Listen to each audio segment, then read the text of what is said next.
அவங்க வாக்குறுதியில பாத்தீங்க அப்படின்னா இலவச அதாவது இலவச மருத்துவம் அப்படின்ற மாதிரி ஏதோ சொல்லப்பட்டிருக்குன்றாங்களா, அது என்ன சார் அது இலவச மருத்துவம்? எங்க அப்பா 2 மெடிக்கல் காலேஜ் நடத்துறாரு.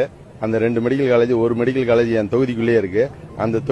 அந்த மெடிக்கல் காலேஜ் ஹாஸ்பிட்டல்ல என் தொகுதி மக்களுக்கு மட்டும் அனைத்தும் இலவசம். அதாவது ஹார்ட் ஆபரேஷன்ல இருந்து கிட்னி டிரான்ஸ்பிளான்டேஷன்ல இருந்து லிவர் டிரான்ஸ்பிளான்டேஷன்ல இருந்து அனைத்து விதமான சர்ஜரிஸும் ஃப்ரீயா பண்ணி கொடுக்க போறோம். ஐயோ, நம்ம மைண்ட் அங்க போகுது.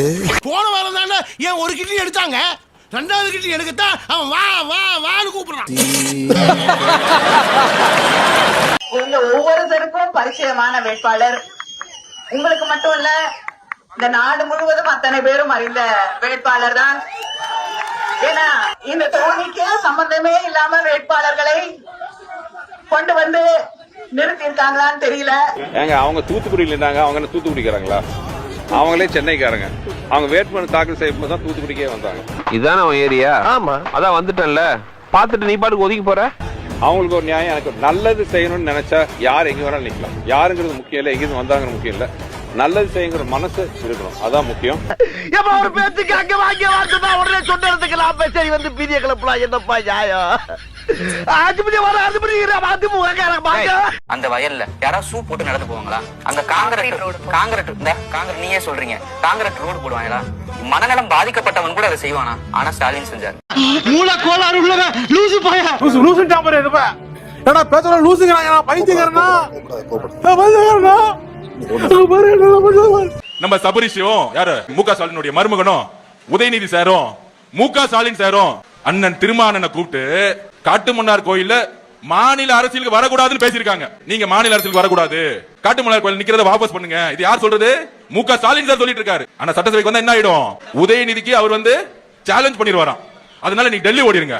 போட்டியிடுவதாக அறிவிக்கப்பட்ட காட்டுமன்னார் கோவில் தொகுதியில் மறைந்த தலைவர் ஐயா இளைய பெருமாள் அவர்களின் இளைய மகன் ஜோதிமணி அவர்கள் வேட்பாளராக போட்டியிடுவார். அவருடைய குடும்பத்தை கௌரவிக்க வேண்டும் என்கிற உணர்வு எனக்குள்ளே இருந்தது. ஆகவே நான் நிற்கிற காட்டுமன்னார் கோவில் தொகுதியில் விடுதலை சிறுத்தைகள் கட்சியின் அதிகாரப்பூர்வமான வேட்பாளராக போட்டியிடுவார். இந்த ஈன பொழப்புக்கு பேசாம எங்கேயாவது போய் ஊருக்கு போயிடலாம். இல்ல தமிழ்நாட்டுல ஜாதி கலவரம் இல்ல. இன்னும் என்ன நீ பைத்தியக்காரனாவே நினைச்சிட்டு இருக்கிறல? பாஜக ஆளுகிற மாநிலத்தை போல மத கலவரங்கள் இல்ல.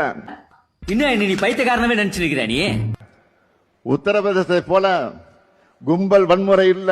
என்ன நீ இன்னும் பைத்தியக்காரனாவே நினைச்சிருக்கிறல்ல? நீ மணிப்பூர் மாதிரி தொடர் வன்முறைகள் இல்ல.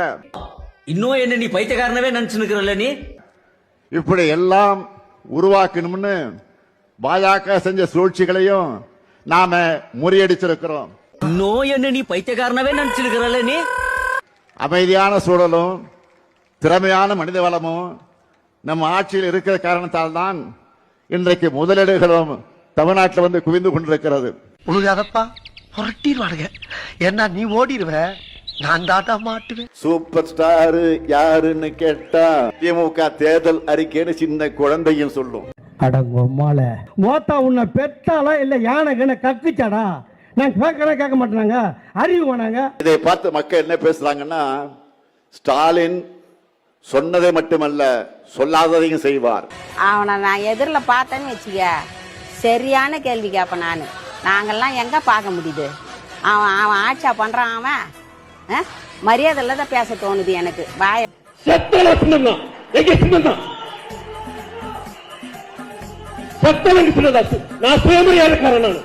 மதிமுக போட்டியிடக்கூடிய 4 தொகுதிகளிலும் உதயசூரியன் சின்னத்திலேயே போட்டியிடும் என்று வைகோ தெரிவித்திருக்கிறார். என் பக்கத்துல ஒருத்தன் தீஞ்சி போய் உட்காந்து வரான்டா. மாண்புமிகு எதிர்க்கட்சி தலைவர் பழனிசாமி அவர்கள் என்ன சொல்றாரு? கருணாநிதி குடும்பத்தில் மட்டும் திரு ஸ்டாலின் பிறக்கவில்லை என்றால் ஒரு கவுன்சில் கூட ஆக முடியாது.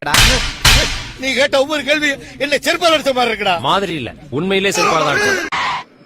அந்த அளவுக்கு திறமை இல்லாத ஒருவர் என்னை பற்றி விமர்சனம் செய்வதற்கு என்ன தகுதி இருக்குது?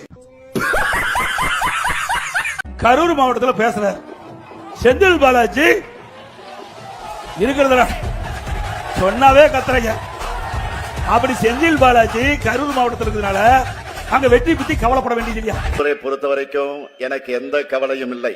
உங்களுக்கே தெரியும், என்னுடைய இணைய சகோதரர் செந்தில் பாலாஜியுடைய மாவட்டம் இது. சரியான ஆப்பு வைக்க போறாரு, கவலைப்படாதீங்க. மக்கள் சரியான ஆப்பு கொடுப்பாங்களா இல்லையா? இந்த மாவட்டத்தில் ஒருத்தர் இருந்தார் அமைச்சர், செந்தில் பாலாஜி. அவரை பத்தி சொல்ல வேண்டிய அவசியமே இல்ல.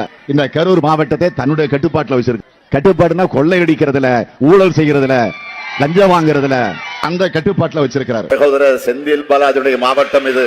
நிச்சயம் 100% வெற்றி உறுதி. பச்சோந்தி கூட கொஞ்சம் நேரம் கழிச்சு தான் கலர் மாறும்.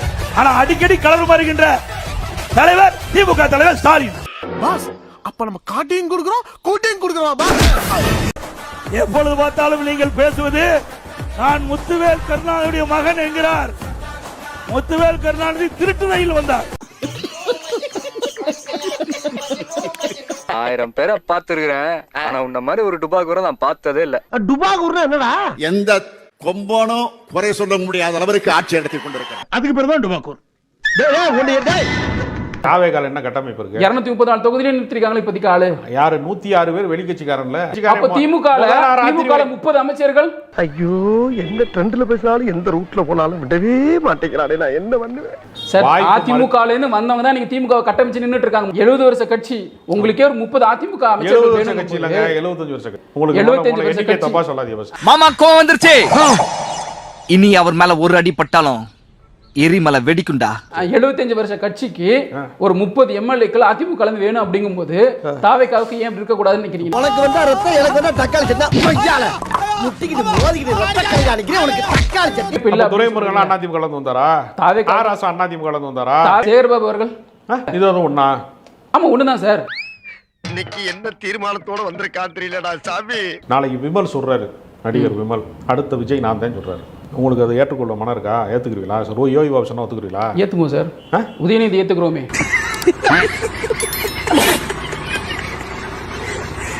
யாரை ஏத்துக்கிட்டோம்? உதயநிதி அந்த டான்ஸ் ஆட் வந்தாரு, அவரை ஏத்துக்கிறோமே. திமுக ஏத்துக்கிட்டா? யார் ஏத்துக்கிட்டா? மக்கள் ஏத்துக்கிட்டா அவர் எம்எல்ஏ ஆனாரு. திமுக காரன் ஏத்துக்கிட்டா அவர் அமைச்சர் ஆனாரு. ஏத்துறதுனால தான் மக்கள் ஏத்துக்கிற மாதிரி ஒரு பிம்பத்தை உருவாக்குறீங்க. தூக்கி உரக்கு ஐயா நம்பாதீங்க. அப்படிலாம் உரசி எங்கேயுமே எந்த நல்லா சொன்னாங்க.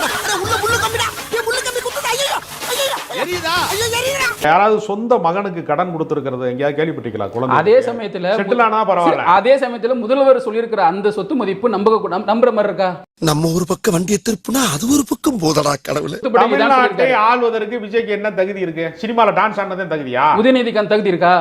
இவனும் ஈக்குவலா மைண்டம் பண்றானே. சரியா? உதயநிதிக்கு பின்னாடி ஒரு பெரிய கட்சி இருக்கு, வரலாற்று பெருமை மிக்க 75. அது 3 வருஷத்துக்கு முன்னாடி தானங்க. அதுக்கு முன்னாடி அவரும் டான்ஸ் ஆடி தானே இருந்தாரு. யாரு? நீங்க சொல்ற மாதிரி விமர்சனம் வைக்கிற மாதிரி அவரும் தற்கொலை தான். அவர் திரைப்பட துறையில இருந்தாருங்க. அவர் முழு நேர நடிகர் எல்லாம் கிடையாதுங்க. 30 வருஷமா சினிமால இருந்தாரு அவரு. ஆமா, ஓடி பார்த்த நடிச்சு பார்த்தாரு, ஒரு படமும் ஓடல. அதனால என்ன வந்துட்டாரு.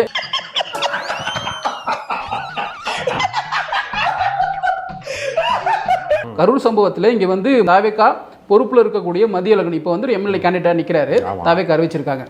அவரு அதே கரூர் சம்பவத்துக்கு அப்புறம் கரூர் மக்களை சந்திக்கிறாரு. சரி. ஆனா அந்த இடத்துல அவ்வளவு ஆம்புலன்ஸ் வந்து மக்களை போய் உடனே சந்திச்ச செந்தில் பாலாஜி அவர்கள் கோவையில நிக்கிறாரு. ஏன் கரூர்ல திரும்ப நிக்க வேண்டியதானே அவரு? பங்கு மாட்டிக்கிட்ட பங்கு இல்ல, அதற்கு வேறு காரணங்கள். என்ன வேறு காரணம்? என்ன காரணம்னா மக்கள் திருப்ப தண்டனை கொடுத்துருவாங்கன்னா. கரூர் பிரச்சனை இவ்வளவு பெரிய பிரச்சனையா இருக்கு. அங்க கிரவுண்ட் லெவல்ல போய் அன்பில் மகேஷும் செந்தில் பாலாஜியும் நின்று அங்க மக்களுக்கு ஹெல்ப் பண்ணியிருக்காங்க. அப்படிங்கும்போது மக்களுடைய ஆதரவு அவங்களுக்கு தானே பெருவாரியா இருக்கும். அப்ப அவங்க தானே அங்க நின்று இருக்கணும். என்ன பண்றது தெரியல. கரூர் சம்பவத்துல திமுகவுக்கு சம்பந்தம் இல்லைங்கிறீங்க. உதவி செய்வதற்காக போனவங்க அவங்க. நீங்க உதவி செய்ய போனவர்களை மீது வந்து அவங்க தான் காரணம்னு சொல்றது வந்து ஏற்புடையது அல்ல. இந்த ஆக்ட் குடுக்குற வேலையெல்லாம் என்கிட்ட வச்சுக்காதடா. உன்னை கேப் மாதிரி இடுப்பா வெட்டி போட. உங்க வீட்டு பிள்ளையா நினைச்சு எல்லாரும் என்னை மன்னிச்சிருங்க.